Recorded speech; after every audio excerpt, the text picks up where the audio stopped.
ಈ ನಡುವೆ ಇದೇ ಪ್ರಕರಣದಲ್ಲಿ ಸಂತ್ರಸ್ತೆಯೊಬ್ಬರಿಗೆ ನಾವು SIT ಅಧಿಕಾರಿಗಳು ಅಂತ ಹೇಳಿ ಏನೋ ಕಿರುಕುಳ ಕೊಟ್ಟಿದ್ದಾರೆ ಅಂತಕ್ಕಂಥ ಆರೋಪ ಕೂಡ ಕೇಳಿಬಂದಿದೆ.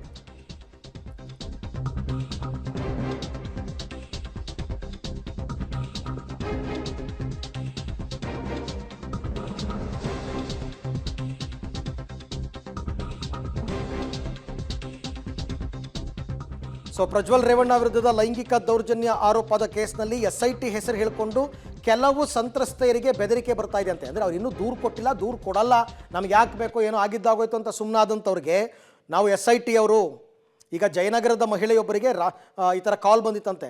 ಮೊದಲು ಹೋಗಿ ಕಂಪ್ಲೇಂಟ್ ಕೊಡು, ಇಲ್ಲಾಂದರೆ ನಿನ್ನ ವಿರುದ್ಧನೇ ಸುಳ್ಳು ಕೇಸ್ ಹಾಕ್ತೀನಿ ಅಂತ ಹೆದರಿಸಿದಾರಂತೆ.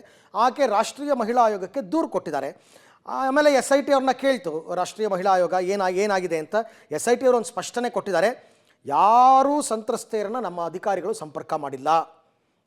ಆಮೇಲೆ SIT ಅವ್ರು ಹೇಳ್ತಾ ಇರೋದು ಆ ಥರ ನಮ್ಮಲ್ಲಿ ಯಾರೂ ಇಲ್ಲ, ಯಾರೋ ಫೇಕ್ ಇರಬೇಕು ಅಂತ.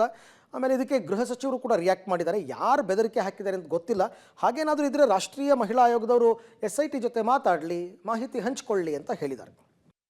ಗೊತ್ತಿಲ್ಲ ಅದು ಯಾರು ಬೆದರಿಕೆ ಆಗ್ತಾ ಇದ್ದಾರೆ.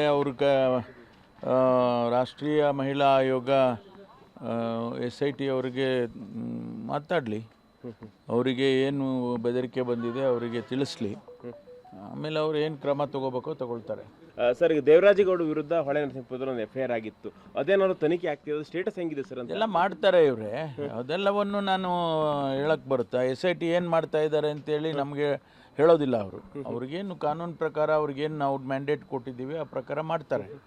ಅದನ್ನೆಲ್ಲ ನಾವು ಪ್ರತಿ ದಿವಸನೂ ಕೂಡ ಅದನ್ನು ಹೇಳಕ್ಕೆ ಬರೋದಿಲ್ಲ. ಏನೆಲ್ಲ ಕಂಪ್ಲೇಂಟ್ಸ್ ಬರುತ್ತೆ, ಏನು ಅವರಿಗೆ ಪ್ರೊಸೀಜರಲ್ಲಿ ಏನು ಮಾಡಬೇಕು ಅದನ್ನೆಲ್ಲ SIT ಮಾಡ್ತಾರೆ. ಅದನ್ನು ಪ್ರತಿ ದಿವಸನೂ ಕೂಡ ಸ್ಟೆಪ್ ಬೈ ಸ್ಟೆಪ್ಪು ಹೇಳೋಕ್ಕಾಗೋದಿಲ್ಲ. ಸರ್, ಅದು ವಿಡಿಯೋ ಎಲ್ಲ ವೈರಲ್ ಆಗ್ತಾ ಇದೆ ದೇವರಾಜೇಗೌಡ ವಿರುದ್ಧ, ಎಲ್ಲ ಕ್ರಮ ತೊಗೊಳ್ತಾರೆ. ಅವರು ಗಮನಿಸ್ತಾರೆ.